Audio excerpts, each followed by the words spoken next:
Hi, I am Riju Dutta, and I completed my master's thesis under the guidance of Professor Pratik Sharma.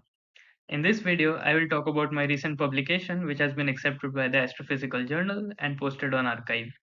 In this work, we study the powerful jets launched by supermassive black holes at the centers of galaxies and build an analytical model for their interaction with the clumpy interstellar medium, or ISM, of the galaxy. Firstly, I'll describe the structures formed by a jet propagating into an ambient medium. The highly supersonic jet pushes the ambient medium forward in a strong shock known as the jet head, which moves forward with the speed Vh. And at the same time, the jet material itself gets thermalized at the reverse shock and forms a hot cavity known as the inner cocoon.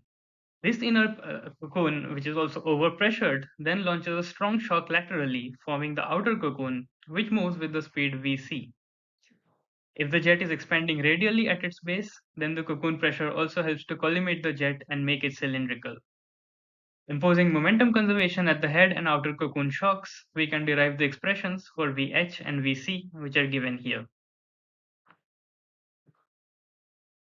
Now, the model for the propagation for such jets in a uniform medium have been studied analytically, for example, by Bromberg and collaborators, who derived a self-similar model that predicts narrow cocoons of the order of the initial opening angle.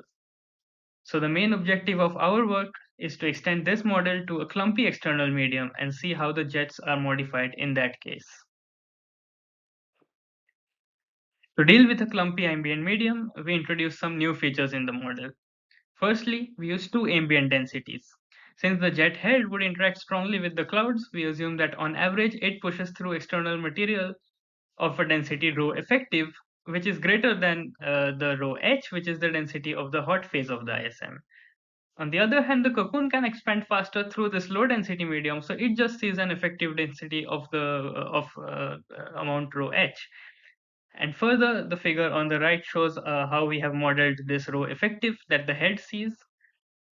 For this, we assume that the dense clouds cover an effective fraction Fl of the path length covered by the head. And that leads to the expression shown here on the right. The numerical verification of our model is performed with the help of hydrodynamic simulations performed by the multi-GPU code Athena-K. And here are the results for our numerically calibrated model. In addition to the usual scalings expected for a jet, we find that the head speed also scales as lambda to the minus 2/5, and this allows us to actually predict a critical lambda above which the cocoon becomes nearly spherical. From simulations, we also infer the dependence of Fl on volume filling fraction, and this allows us to then verify our models with simulations by varying rho Cl but keeping the known Fl fixed. And when we do that, we find a fairly close agreement between the simulations and our analytical model, not only with respect to the scaling of the head speed with lambda, but also the values of the critical lambda seem to match pretty well with our analytical model. Finally, here are some interesting astrophysical implications of our work.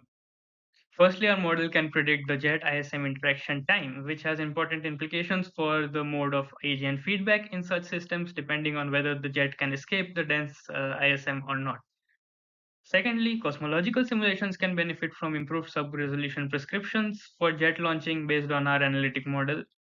And thirdly, it provides analytic constraints on the scenario where the mysterious Fermi-Rosetta bubbles around our galaxy are produced by AGN jets. Lastly, observations of highly inclined jets traveling through the ISM and obstructed by this dense ISM can now be interpreted in the context of our model using very high values of lambda.